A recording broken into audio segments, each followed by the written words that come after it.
पिछले शांत रहे छोटे, हल्ला नहीं करना है, बोले ना, बार बार बोले ना। चलो देखो, तो आज के क्लास में हम लोग पढ़ेंगे चैप्टर नंबर 6 का कुछ महत्वपूर्ण ऑब्जेक्टिव। और आज का जो कंटेंट है वो बहुत ही खास रहने वाला है और हम प्रयास करेंगे कि आगे के जो भी क्लास होंगे सभी का कंटेंट इसी तरह का रहेगा।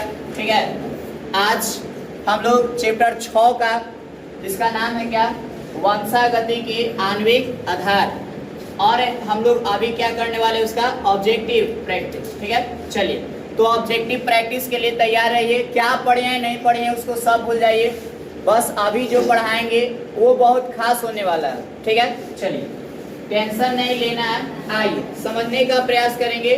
पहला क्वेश्चन बोर्ड पर दिख रहा होगा। ठीक है, क्वेश्चन है central dogma. Central dogma, central dogma का सही क्रम क्या है? मन में ऑप्शन को देखिए बार बार और अपने मन में विचार कीजिए कि सेंट्रल जो डोग्मा पढ़े हैं उसमें क्या, उसके बारे में क्या पढ़े थे हम लोग। सेंट्रल डोग्मा में हम लोग क्या पढ़े थे उसको आप देखिए। चलिए, तो सेंट्रल डोग्मा में हम लोग क्या पढ़े थे? सेंट्रल डोग्मा एक ऐसी प्रक्रिया था जिसमें से हम लोग ये देखे थे कि जो डीएनए था वो डीएनए किस में बदल रहा था? एमआरएनए में बदल रहा था। और ये एमआरएनए जो है ये किस में बदल रहा था? प्रोटीन में बदल रहा था। ठीक है, ये एमआरएनए जो है ये किस में बदल रहा था? प्रोटीन में बदल रहा था। तो सेंट्रल जो डोग्मा है उसका कुछ क्रम ऐसे होता है कि डीएनए बदलेगा किस में? एमआरएनए में, और एमआरएनए बदलेगा किस में? प्रोटीन में। ठीक है, चलिए तो इसका जो सही क्रम है वो आपको जो दिख रहा है उसके अनुसार से आप लगा दीजिए। तो कौन सा दिख रहा है, ए या बी या सी? चलिए, डीएनए सबसे पहले तो प्रोटीन हो रहा है तो प्रोटीन बनेगा नहीं। चलिए, डीएनए बनेगा, डीएनए से एमआरएनए बनेगा, और एमआरएनए से क्या बनेगा? प्रोटीन बनेगा। ठीक है, चलिए अब इसके बाद यहाँ पे आपको ध्यान देना है कि डीएनए से जब आरएनए बनेगा तो इसको हम लोग क्या कहते हैं? इस क्रिया को क्या बोलते हैं? ट्रांसक्रिप्शन। क्या बोलते हैं? ट्रांसक्रिप्शन बोलते हैं।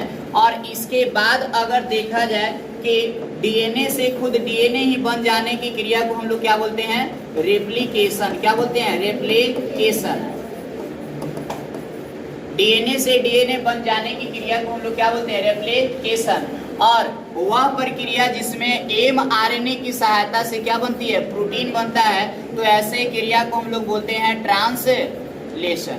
क्या बोलते हैं? ट्रांसलेशन। ठीक है, तो ये 3 गो प्रक्रिया आपको क्या करनी है? याद करना है। ठीक है, चलिए अब आगे बढ़ जाते हैं। ये पहला क्वेश्चन था कि सेंट्रल डोग्मा का सही क्रम कौन है? तो सेंट्रल डोग्मा का सही क्रम कौन आएगा? डीएनए, डीएनए से आरएनए, आरएनए से प्रोटीन बनेगा। तो इसको हम लोग क्या बोलेंगे? सेंट्रल डोग्मा का ये थ्योरी है। चलिए नेक्स्ट आगे बढ़ेंगे। अगला क्वेश्चन है, आओ ध्यान से समझो, ध्यान से समझिए। क्वेश्चन है कि डीएनए इनमें से किसका आनुवांशिक पदार्थ है? डीएनए इनमें से किसका आनुवांशिक पदार्थ है? तो डीएनए के बारे में आपको पता है ना, कुछ इस तरह से डबल हेलिक्स वाला संरचना होती है जिसको हम लोग क्या बोलते हैं? डीएनए बोलते हैं। और डीएनए में बहुत सारे नाइट्रोजनी क्षार होते हैं। तो ये जो नाइट्रोजनी क्षार होते हैं इसके बीच, बाबरे छोटे शांत रहो, जो नाइट्रोजनी क्षार होता है ये